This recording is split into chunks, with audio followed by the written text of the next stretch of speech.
যে আপনারা অনেক সময় ধৈর্য ধরে এখানে আছেন। আজকে একটা বিশেষ দিন সময় আমরা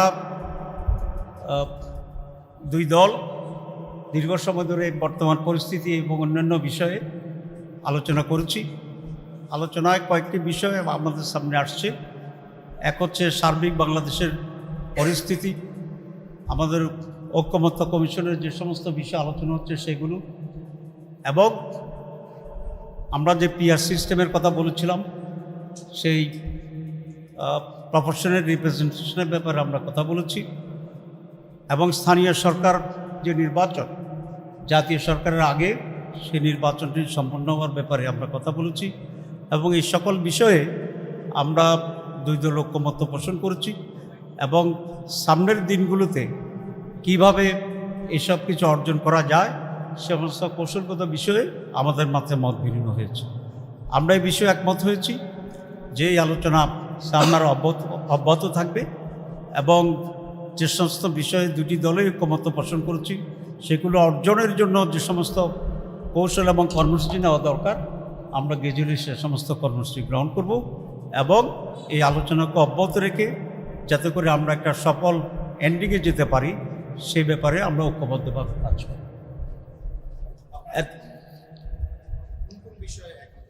আমি আমার ব্রিফিংয়ে আমি খুব কনসাইসলি এটা বলছি। এখন যে আমাদের খুবই জনপ্রিয় এবং পরিচিত মুখ যিনি আজকে কাউন্টার ওনার দলের প্রতিনিধিত্ব করতেছেন তিনিও সংক্ষেপে একটু ব্রিফ করবে। ব্রিফ করার পরে আমরা প্রশ্ন যাব।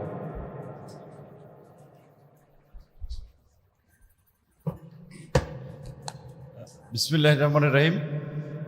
ইতিমধ্যে আপনারা শুনেছেন যে বাংলাদেশ জামায়াত ইসলামীর সাথে গণ অধিকার পরিষদের একটি প্রতিনিধি দল আমরা দেশের চলমান পরিস্থিতি নিয়ে আলোচনা করেছি, এবং স্বাভাবিকভাবেই এখন সকলের কনসার্ন যে রাষ্ট্র সংস্কারের বিষয়টি এবং জুলাই সনদ ঘোষণার বিষয়টি। তো ইতিমধ্যে আপনারা শুনেছেন ঐক্যমত্য কমিশন থেকে শুরু করে বিভিন্ন বক্তব্যে জাতীয় নির্বাচনের আগে বর্তমান প্রেক্ষাপটে স্থানীয় নির্বাচন এবং জাতীয় নির্বাচনে পিআর পদ্ধতি নিয়ে জামায়াত ইসলামী সহ গণ অধিকার বেশ কয়েকটি দল এই বিষয়ে অনেক দিন ধরেই কথা বলে আসছে। তো এই বিষয়টি নিয়ে আমরা আবারও আলোচনা করেছি, যেহেতু ঐক্যমত্যের কমিশনে আমরা দেখতে পাচ্ছি যে এখনও এটা নিয়ে কিছুটা দ্বিধাদ্বন্দ্ব কিংবা কিছুটা দ্বিমত রয়েছে, সেক্ষেত্রে আমাদের আলোচনাগুলো আমরা করেছি। পাশাপাশি ফ্যাসিবাদের পতনের পরে মানুষের যে একটা ইতিবাচক পরিবর্তনের স্বপ্ন, বাংলাদেশে বর্তমান প্রেক্ষাপটে যে বিষয়টি নিয়ে সাধারণ মানুষ খুব অতিষ্ঠ এবং অনেকে ক্ষুব্ধ হচ্ছে যে বিভিন্ন জায়গায় দলবাজি, দখলবাজি, চাঁদাবাজি, দুর্নীতি এগুলো বন্ধে এবং এগুলোর প্রতিকারে আমরা পরস্পর কীভাবে কাজ করতে পারি, এবং স্বাভাবিকভাবেই দেশের চলমান পরিস্থিতি থেকে শুরু করে আগামী জাতীয় নির্বাচন সব বিষয়গুলো নিয়ে আলাপ আলোচনা হয়েছে, এবং দেশ জাতির বৃহত্তর স্বার্থে এই জুলাইয়ের অংশীজনরা আমরা কিভাবে পরস্পর কাজ করতে পারি সেই বিষয়গুলো নিয়েও আলাপ আলোচনা হয়েছে। ধন্যবাদ। প্রশ্ন যদি দু একটা করা যায়, বেশি না, তাই রাত তো অনেক হয়ে গেছে। দু একটা প্রশ্ন যদি আপনার করতে চান।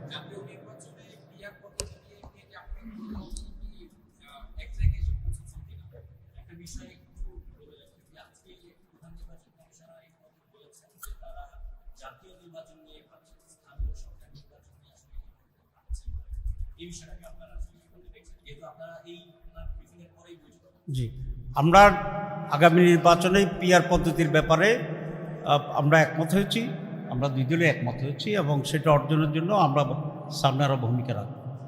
এটা নির্বাচন কমিশনের বক্তব্য, কিন্তু আমরা মনে করি এবং দেশবাসীর অধিকাংশ মানুষই এটা আশা করে যে আমাদের স্থানীয় নির্বাচনটি আগে হবে, কারণ মানুষ অনেক সাফার করতেছে, তাদের সাফারিং দূর হওয়া উচিত। দুই নম্বর, আমরা যে কেয়ারটেকার সরকারের যে আলোচনাটি হচ্ছে এবং যেটাতে আমরা ঐক্যমত্য আছি, সেখানে এটাও আছে যে স্থানীয় সরকার নির্বাচন এবং জাতীয় নির্বাচন কেয়ারটেকার সরকারের অধীনেই হতে হবে। যদি সেটা হয় তো তাহলে অবশ্যই জাতীয় নির্বাচনের আগেই কেয়ারটেকার স্থানীয় নির্বাচন হইতে হবে, এবং হওয়ার পরে একই কেয়ারটেকার সরকার অধীনে জাতীয় নির্বাচনটি হবে সেটা। 2 নম্বর হচ্ছে যে সিএসসি যেটা বলেছেন, আমি এখন বললাম যে যদি গভর্নমেন্ট চায় তাহলে তারা জাতীয় নির্বাচনের আগেই স্থানীয় নির্বাচন করতে তারা সক্ষম আছে এবং সেটা করতে পারবে। সুতরাং সরকারের কাছে আমাদের এই স্পষ্ট বক্তব্য এবং দাবি, অধিকাংশ মানুষকে রিপ্রেজেন্ট করে যে দলগুলো তারা সম্মিলিতভাবে এখন পিআরের পক্ষে।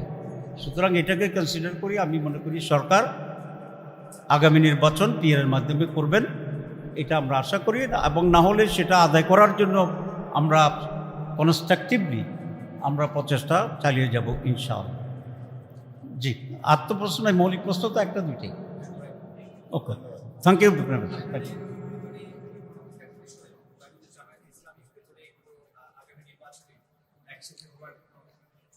আলোচনা হয়েছে কিনা? হ্যাঁ, সেটা তো একটা ইম্পর্টেন্ট আলোচনা আমরা করছি। আমরা গণ অধিকার পরিষদের করছি, আমরা অন্যান্য আরও অনেক দলের সাথে করছি। এটা আলোচনা অব্যাহত আছে, ইসলামিক দলগুলোর সাথে আমরা বারবারই আলোচনা করেছি। আমরা মনে করি পিআর পদ্ধতি এবং স্থানীয় সরকার নির্বাচন আর জাতীয় নির্বাচনে জুলাই চেতনাকে ধারণ করে প্রকৃতপক্ষে এই সেন্টিমেন্টের মেজাজের যারা আছে সকলে মিলে আমরা একটা বৃহত্তর ঐক্য করতে সক্ষম হব এবং সেই ঐক্যবদ্ধভাবেই আমরা আগামী নির্বাচনে অংশগ্রহণ করব, লড়াই করব ইনশাআল্লাহ। একটা কথা হচ্ছে যে দেখেন, আমাদের শাসনতান্ত্রিক ব্যবস্থায় ত্রুটি এবং জটিলতা রয়েছে বিধেই কিন্তু আজকে এই 16 বছরে আমরা ফ্যাসিবাদ দেখেছি এবং এর পরিবর্তনের জন্য আমরা আলাপ আলোচনা করছি। জাতীয় ঐক্যমত্য কমিশন গঠিত হয়েছে। সুতরাং আমাদের বিদ্যমান ইলেকশনের পরিবর্তে এখন যে নতুন পদ্ধতি নিয়ে ভাবা হচ্ছে সেখানে বেশিরভাগ রাজনৈতিক দলই একমত। সেইখানে নির্বাচন কমিশন যদি এ ধরনের কথা বলে থাকে যে তারা এই মুহূর্তে জাতীয় নির্বাচনে ভাবছে, এই ধরনের কথা কিন্তু তারা বলতে পারে না, কারণ আলোচনাটা হচ্ছে অনগোয়িং। ঐক্যমত্য কমিশন থেকে সিদ্ধান্ত হবে যে আগামী নির্বাচনটা পিআর হবে নাকি বিদ্যমান সিস্টেমে হবে, ট্র্যাডিশনাল। এইখানে পিআরের জায়গায় দুটো আলোচনা হচ্ছে যে ধরেন সমগ্র নির্বাচন পিআর হবে নাকি এই জাতীয় ঐক্যমত্য কমিশনের প্রস্তাবিত উচ্চ কক্ষ নিম্ন কক্ষের একটি কক্ষে পিআর হবে। সুতরাং এই বিষয়ে সুরাহা হওয়ার আগে নির্বাচন কমিশন এই বিষয়ে মন্তব্য করা থেকে বিরত থাকাটাই সমীচীন হবে, কারণ তিনি এ ধরনের মন্তব্য করলে তার প্রতি মানুষের অনাস্থা তৈরি হতে পারে। কারণ গত 1 বছর ধরে জাতীয় আপনার স্থানীয় সরকারের জনপ্রতিনিধি নাই, যার ফলে মানুষের চরম ভোগান্তির শিকার হচ্ছে।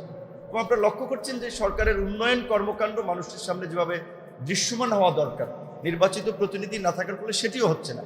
সুতরাং স্থানীয় নির্বাচনটাও এই মুহূর্তে জরুরি, এবং যেই সরকারের বা যেই কমিশনের মাধ্যমে আমরা বিশেষ করে জাতীয় নির্বাচন করতে চাই, তাদের কাছে যদি স্থানীয় নির্বাচন আমরা চাই, সেটা তো অন্যায় কিংবা অমূলক নয়। এবং তাহের ভাই যেটা বলেছে যে বর্তমান যে কেয়ারটেকার গভর্নমেন্টের পদ্ধতি, যেটি নিয়ে আমরা আগামীকালকের আলোচনার এজেন্ডা আছে আমাদের, সেখানে কিন্তু এই আলোচনাটা আছে, যেহেতু দলীয় সরকারের অধীনে প্রত্যেকটি স্থানীয় নির্বাচনেও একটা অসম্ভব রকমের প্রভাব এবং কর্তৃত্ব থাকে।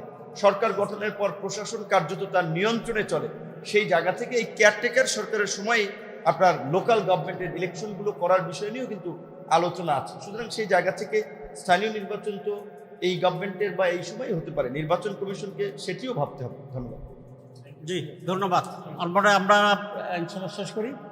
তো সবাইকে আবার ধন্যবাদ। Thank you very much.